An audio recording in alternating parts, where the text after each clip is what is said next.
अपने आत्मा परमात्मा कहते हैं कि सतगुरु संगत छोड़ के चाहे लाख वर्ष जप कीन, इंद्री कर्म ना मोक्ष होए फिर काल के अधीन।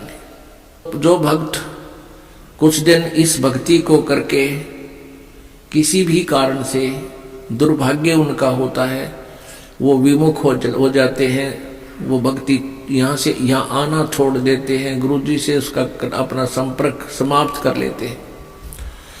और वो कुछ एक ऐसे नालायक थे, अनजान अनाड़ी थे, वो कहने लगे कि हम तो घर पे भक्ति कर लेंगे। पुण्यात्माओं परमात्मा कहते हैं सतगुरु संगत छोड़ के अर्चे लाख वर्ष जप कीन, इंद्री कर्म ना मोक्ष होए, ना तो कोई कर्म कटे और ना ही मुक्ति होए फिर काल के अधीन। पुण्यात्माओं हमें यहां से 21 ब्रह्मांड काल के और सात संग ब्रह्मांड इस परब्रह्म के, इनको पार करके जाना है। और जब यहां से भक्ति युक्त प्राणी चलता है, यदि उसके साथ सतगुरु नहीं है, वो नहीं जा सकता 10 कदम भी। रास्ते में पता नहीं कितने कितने बखेड़े हैं। ये काल का बहुत भयंकर जाल है। हमने उन्हीं रास्तों से जाना होता है जैसे हम शरीर में ही हमारे कमल बने हुए हैं। इन कमलों में से हम चलेंगे तो सबसे पहले गणेश जी का लोक आवेगा, और गणेश जी के लोक में हम जाएंगे, गुरु जी साथ होंगे, तो वहां आपका अकाउंट क्लियर करा के आपको फिर आगे ले चलेंगे। और यदि सतगुरु साथ नहीं है, आपकी पिछली पुण्य कमाई पिछली है, और आप गुरुद्रोही बने नहीं, वैसे भक्ति छोड़ दी, आना बंद कर दिया, तो वो जो पिछले उस दौरान गुरु जी के संपर्क में रहने के दौरान जो तुमने भक्ति की, ये 7 मंत्र की या 2 मंत्र सतनाम की और सार नाम की,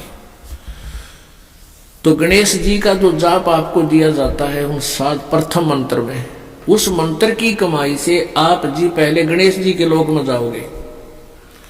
और वहां पर इतने नाच गाने डांस, बड़ी पता नहीं कितनी हर तरह की, यानी आत्मा वहां जाती है तो उसका सूक्ष्म शरीर होता है, स्त्री जाती है तो स्त्री वाला ही होता है, पुरुष जाता है तो पुरुष वाला ही होता है।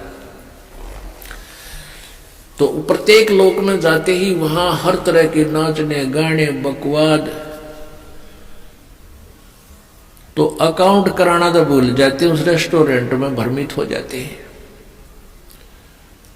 और फिर वहां उनको गण बना दिया जाता है, उन्हीं की पुण्य कमाई से वहां वो ठाठ करते हैं और सारी बकवाद करते हैं, नाचने गाने डांस को काम में कोई ना। जैसे रेस्टोरेंट में चले गए, वहां अपनी पूंजी खर्च होती है, वहां कुछ भी बकवाद देखो और खाओ सुनो, तो वो पूंजी नष्ट होते ही वहां से बाहर निकाल देंगे। फिर विष्णु के लोक में, विष्णु जी के लोक में जो आपने मंत्र जाप कर रखा है उसकी कमाई समाप्त होती है। फिर शिव के लोक में वो कमाई खत्म होती ही फिर दुर्गा के लोक में, फिर वो कमाई खत्म होते ही फिर आपका जो सतनाम का प्रथम और द्वितीय मंत्र है, प्रथम मंत्र जो ओम नाम है ब्रह्म का, फिर ब्रह्म लोक में, और दूसरा जो तत्व मंत्र है उसके लिए इस काल ने अपने एक ब्रह्मांड में ब्रह्मलोक में ही अलग से नकली सतलोक अलखलोक अगमलोक नामी लोक की रचना रच रखी है। उस दूसरे मंत्र की जो सतनाम के अंदर जो 2 मंत्र हैं, उसकी कमाई से उसको ऊपर नकली सतलोक में छोड़ देते हैं। और जिसने तीसरे नाम का भी जाप कर रखा है उसके लिए काल ने वो आगे के अलखलोक और अगमलोक और बना रखे हैं नकली, उनमें पड़ा रहे। और जब इसका कत्ती सारा नाश हो ले भक्ति का, फिर नरक में ठोक देते हैं। यानी इस प्रोसीजर में हजारों युग बीत जाते हैं, उसको पता भी नहीं चलता त्रिगेला के विरान माटी हो रही है। तो सतगुरु कहते हैं शिव मंडल ब्रह्मापुरी चाहे विष्णु लोक में हो, अमरे गुण भूले नहीं तो आण छुटाऊं तो। अब कई पुण्यात्मा कोई ज्ञान तो खूब सुन लिया, और कोई दुर्भाग्यवश यहाँ से दूर भी हो गए, तो वो फिर इससे या तो शिव मंडल में, शिव के लोक में, या ब्रह्मा के लोक में, या विष्णु के लोक में जा रहा है, फिर वहां कमाई वो मौज मार रहा है, तो उसके हृदय में यो ज्ञान अंतःकरण में समाया हुआ है, तो उसको याद आएगा कि गुरु जी तेनू क्या करते। कबीर परमात्मा के ज्ञान को बताते थे, यहाँ तो हमारी पूंजी नष्ट हो रही है, हम तो गलत आ गए, हमने तो यहाँ नहीं आना चाहिए था। कहता वहां भी तू हृदय से रोएगा ना मेरे लिए कि भगवान मैंने छुटा लो, कहते वहां से भी तुझे छुड़ा लाऊंगा।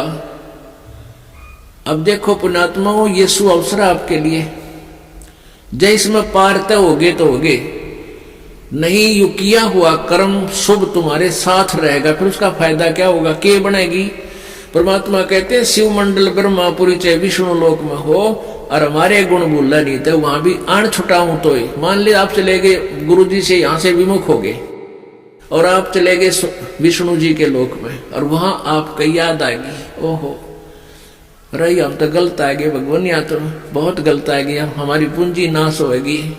वहां भी आप रोने लग गए तो वो मालिक परमेश्वर आएंगे और वहां से भी आपको ले जा करके कहाँ रखेंगे। यहाँ एक मिनी सतलोक है, प्रत्येक ब्रह्मांड में एक मिनी सतलोक है, परमात्मा का अपना राजदूत भवन है। जैसा प्रत्येक देश में प्रत्येक देश का एक राजदूत भवन होता है, ऐसा परमेश्वर का एक स्थान है। तो उन आत्माओं को जिनकी पूंजी व्यर्थ ना होने दी, जिन याद आ गई, उनको वहां से लेकर वहां रख देंगे अपने मिनी सतलोक में और बीज रूप में। और वहां परमात्मा के लोक में, मिनी सतलोक में परमेश्वर की तरफ से सब आपको सुविधाएं आहार मिलेंगे, उससे आपकी पूंजी नष्ट नहीं होगी। उस वापस फिर उस पूंजी के आधार से आपको फिर पटकेगा परमात्मा सतयुग में।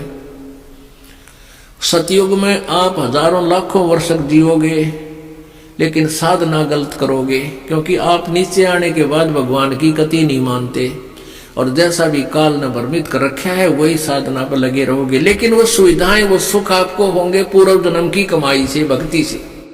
और आप सोच रहे होगे कि मैं जो भक्ति कर रहा हूं, ये साधना कर रहा हूं, इसी से सुख है। इस प्रकार सतयुग त्रेता द्वापर में आप अपने पुण्यों का नाश कर लोगे, कभी राजा बनोगे, कभी पृथ्वीपति बनोगे, कभी स्वर्ग में जाओगे, और फिर आप कलयुग में होगे। और कलयुग में आपका मानव जन्म होगा, फिर यही प्रोसीजर फिर होगा आपको, फिर कभी आकर के हजारों लाखों युगों के बाद ये सुअवसर प्राप्त होगा। जो परमात्मा की शरण में नहीं रह पाए, अभी आपको बताया दो प्रकार भक्ति नाश होता है। एक तो परमात्मा से विमुख हो गए और उन्होंने अपने सभी मंत्रों की कमाई ऊपर ब्रह्मालोक, विष्णुलोक, शिवलोक, दुर्गालोक, ब्रह्मलोक और अलखलोक, अगमलोक में नकली में समाप्त कर दी।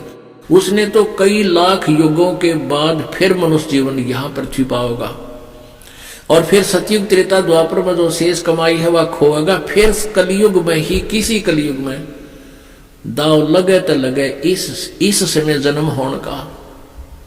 एक दूसरा वो होगा जो परमात्मा याद आ गया विष्णु लोक में जाकर, उसको परमात्मा ले गए छुड़ा कर, अपने रख लिया मिनी सतलोक में, और वहां से फिर पटक दिया। तो वो भी सतयुग से जन्म लेता हुआ बीच में राजा, चक्रवर्ती राजा, पता नहीं के बन के अपने पुण्यों को बहुत को नष्ट फिर भी कर लेगा।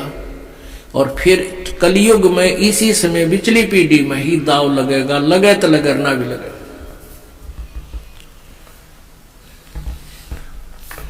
तो परमात्मा कहते हैं सतगुरु संगत छोड़ कर लाख वर्ष जप कीन, इंद्री क्रमना मोक्ष होवे फिर काल के अधीन। जब ये प्राणी यहां से चलता है, आगे नरी अप्सराएं नाच रही होती हैं या युवा देवता होते हैं, दोनों तरफ के मेल फीमेल को अट्रैक्शन करने के लिए इसने पूरा जुगाड़ कर रखा है।